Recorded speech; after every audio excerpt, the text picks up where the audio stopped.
I grew up. My dad, God love him, but he struggled with addiction just like I did. He had to do some time, and I grew up with a single mother with a brother as well, and me and my brother, we would just fight all the freaking time. So my mom, she put us in sports where, but I'm always getting in trouble, and I'm always getting like suspended or something, and so I didn't have really a big role model growing up, so I was always continuously getting in fights, getting in trouble. And, fast forward, to high school, I could join wrestling because I needed an outlet to get all this aggression and stuff that I had out. I did pretty well. I went to Riverside Military Academy in Gainesville, Georgia. So I wrestled for them, placed second in state, and then went into the military for a little bit. And, I just when I got out, I didn't feel like I had like a purpose. I wanted to do something that I could just be like, okay, I need to strive to be better on a daily basis. So I started doing MMA when I was about 20 years old. And my first fight, I was picked up, slammed, broke 2 ribs. It was the most brutal awakening. I was like, oh my God, what did I just get myself into?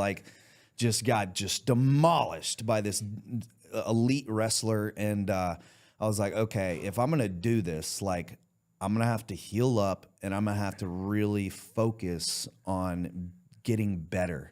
So I joined, an MMA team out in Gwinnett County. It was known as the Lima Brothers gym, which was ATT Gwinnett back in the day, but now they've branched off and done their own thing. But so I started learning under them, and, I started just getting better. I would box every single weekend. I would just go to any event that I could find, and I would travel and just do whatever I could just to start getting better. Started winning fights, ended up getting 2 MMA championships. One was down in Panama City. I won by knockout. And then one was in Alabama that I won by knockout. We actually got escorted out by the police because we caused a riot. So that's a whole different story. We went down there. We stole the show. I showed my ass a little bit because everybody was telling me I'm getting knocked out. Well, definitely didn't happen. So we ended up fighting for the Georgia light heavyweight title against a guy who is now in the UFC. His name's Carl Williams. He's a really, really good friend of mine now. But, I fought him. It was at the Pink Pony. Yeah. It was right out back. Never been there, honey. Yeah. I've never been to the Pink Pony. Yeah. So we fought, went all 3 rounds. It was unanimous decision. He was a really hard fight for me, but I remember in the 3rd round, he was whooping me. My thing is just never give up on yourself. It doesn't matter. There's a time limit on this stuff. So as long as you see it to the end, I was more proud of myself during that fight than I was even when I won these championships, because this guy was a high level elite athlete. And the cards were stacked against me. And so ended up losing that fight, but I grew so much more from that just because I knew I had what it took to dig deeper. In the 3rd round, he had put me in a standing guillotine. He lifted me off the ground. My feet are probably 2 feet off the ground. And I was just sitting there, and I'm going beet red, turning purple. And they're like, he's going to tap. Didn't tap. He ended up dropping me back down, and at the end of the fight, he was like, dude, you are one tough son of a bitch. And I was like, yep. I just don't want to give up on myself. I'd rather go unconscious before I let that happen. So that was the end of my MMA career.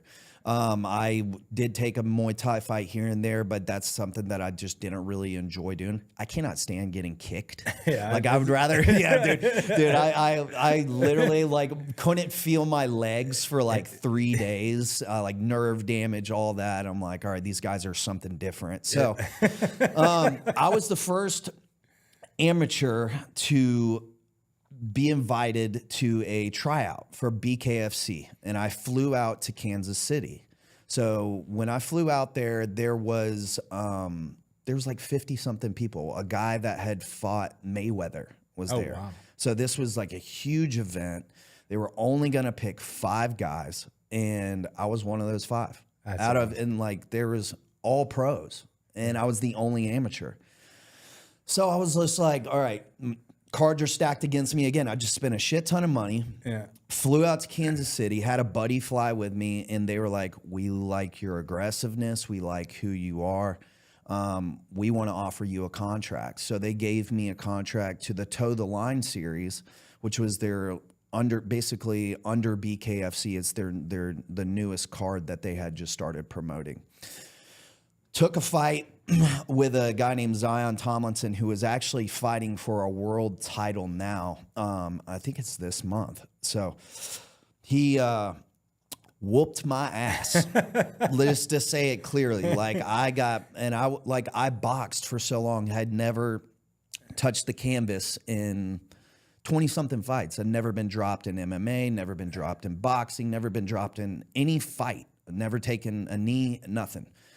10 seconds into the fight, I get dropped. Just like, boom. And I'm like, what the fuck is this? This is unreal. So after I get dropped, they're like, holy crap, he had never been dropped. He got dropped like that. So I just jumped up and I started brawling. And with bare knuckle, it is a very intense sport, but it's like controlled chaos. Yeah. Like you have to be in the moment, and you have to be able to rely on your training and not just go out there and swing for the fences. A lot of people do that, and it's a bloody mess and it's a war, but I like to be more technical, especially as I've grown in bare knuckle boxing. I've learned, being very technical with the way I approach things, I end up winning. Yeah. So now I'm learning, it's very high output. It's very intense, but you just stay composed in that moment, and you just work yourself through it. So, yeah, that's how I got into bare knuckle boxing. One of my